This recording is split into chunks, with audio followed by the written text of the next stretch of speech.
आज मैं ये सोच रहा था कि और मैंने डिबेट में कहा भी कि मुझे मेरी चिंता सिर्फ ये है कि आज़ादी के बाद से, नेहरू जी के बाद से आज तक जितने भी प्रधानमंत्री हुए, सबके भाषणों का संकलन है। सबके भाषणों में से का इस्तेमाल रेफ़रेंस बुक के रूप में होता है, रेफ़रेंस के रूप में होता है। लेकिन जब मोदी जी के भाषणों के संकलन की बात आएगी तो कौन-सा भाषण होगा? मतलब वाक़ई जब मैं ये सोच रहा था तो मुझे लगा कि ये कुछ सर मेरा कुछ गरम-सा हो गया है कि ये वाक़ई बड़ी चिंता की बात है। 10 साल का प्रधानमंत्री और कोई ऐसा भाषण नहीं जिसे हम याद कर सकें।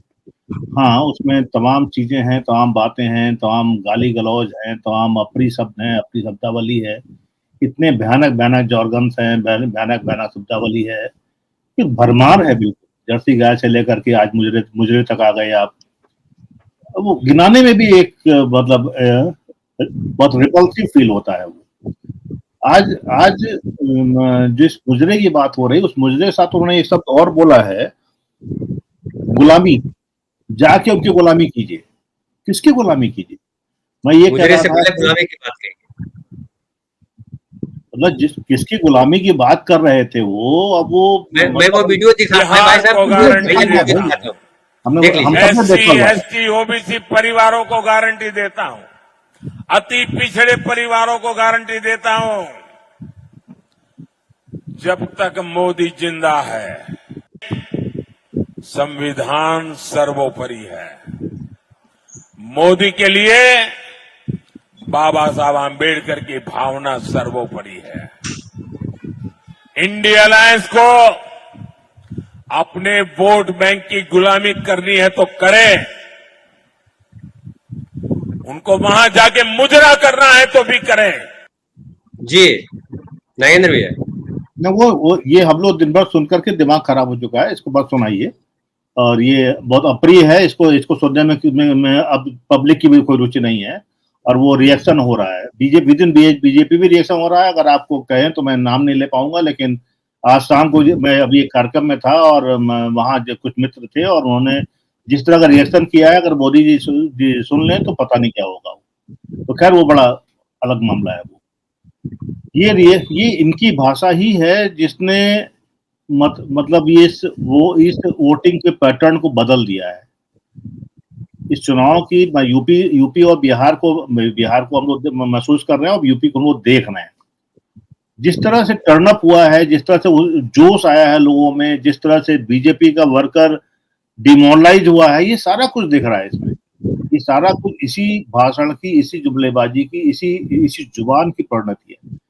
आप भाई अभी वो जो कह रहे हैं संविधान की रक्षा और क्या क्या वो बातें कर रहे हैं, उन्होंने ही कहा था ना मुसलमानों के बारे में। फिर नेक्स्ट ने कहा कि अगर ऐसा हो तो मुझे सार्वजनिक जीवन में रहने का हक नहीं है, मुझे राजनीति में रहने का हक नहीं है। आज वो कुछ बोलते हैं, कल वो कुछ बोलते हैं। अगर इतना ही था तो फैजाबाद का सांसद से लेकर के उनके कई नेताओं ने जब ये खुले शब्दों में कहा कि 400 सीट किस लिए चाहिए उनको, तो उन्होंने कोई एक्शन लिया क्या? इन बातों का तो कोई मतलब ही नहीं है ना। वो तो मतलब बहुत बियॉन्ड इमेजिनेशन चला गया है।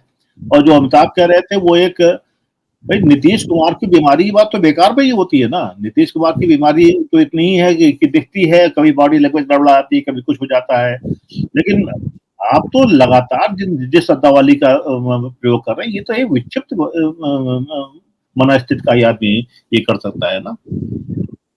मैं आज की यूपी के चुनाव की हम अगर बात करें तो आज दिन में भी मैं ये बात कर रहा हूँ। मैं आप लोगों से बात में भी हम लोग बात कर चुके हैं इस तरीके की कि यूपी के चुनाव की इस पूरे चुनाव की खासियत क्या है। इस पूरे चुनाव की खासियत ये है कि मैं इसको 3 रूप में देख रहा हूँ कि अगर 3 पॉइंट पे देखा जाए तो बीजेपी के लिहाज से क्या हुआ। बीजेपी का परसेप्शन बहुत बुरी तरह बिगड़ा है। बीजेपी के वोट बहुत कम होने जा रहे हैं। इस बार सबसे बड़ी जो दिक्कत आने जा रही है, बीजेपी के वोट कम होने जा रहे हैं और ये मतलब मैं सीट का दावा तो नहीं करूंगा, लेकिन वोट तो कम होने जा रहे हैं, वो दिख रहा है। और देश दुनिया में जो डंका बजा है बीजेपी का इस चुनाव में, वो शायद बहुत दूर तक असर करेगा और बहुत देर तक उसका असर रहेगा। ये जो डंका बजा है, जिस तरह के इंटरव्यूज आप दे रहे हैं, जिन इंटरव्यू की झड़ी लगा दी आपने, जिस तरह जिस तरह के जार्गन चल रहे हैं, जिस तरह की बातें आ रही हैं, ये सारे पर आप देखिए बाहर बाहर क्या रिएक्शन हो रहा है।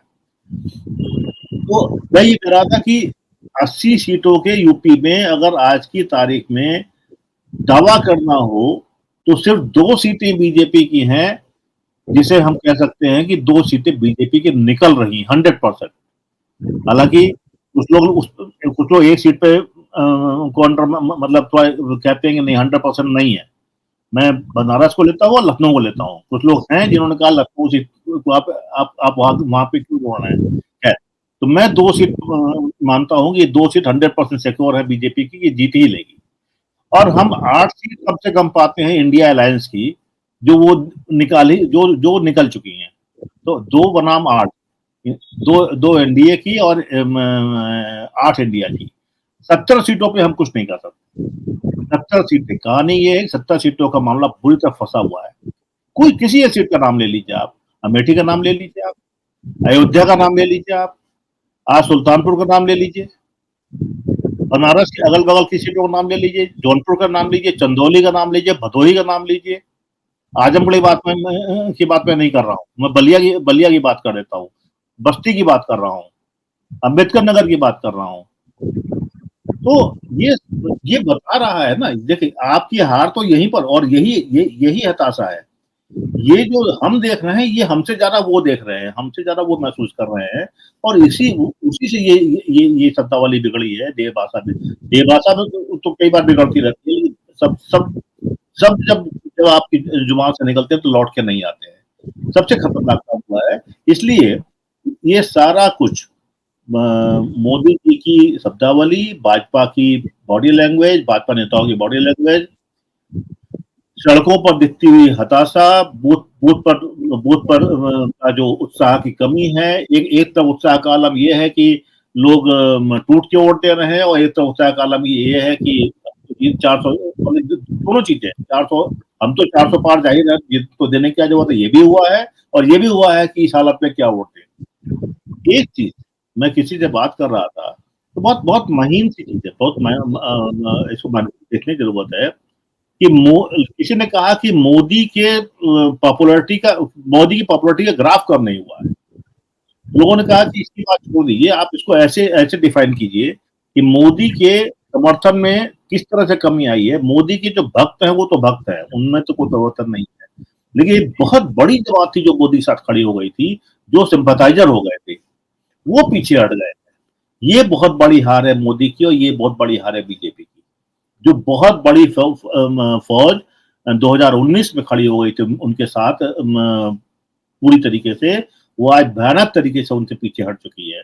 जो अब वो नतीजे में कैसे आता है, क्या आता है, ये कम टर्नआउट का क्या इम्पैक्ट होता है, नहीं होता है, ये तो बात की बातें हैं।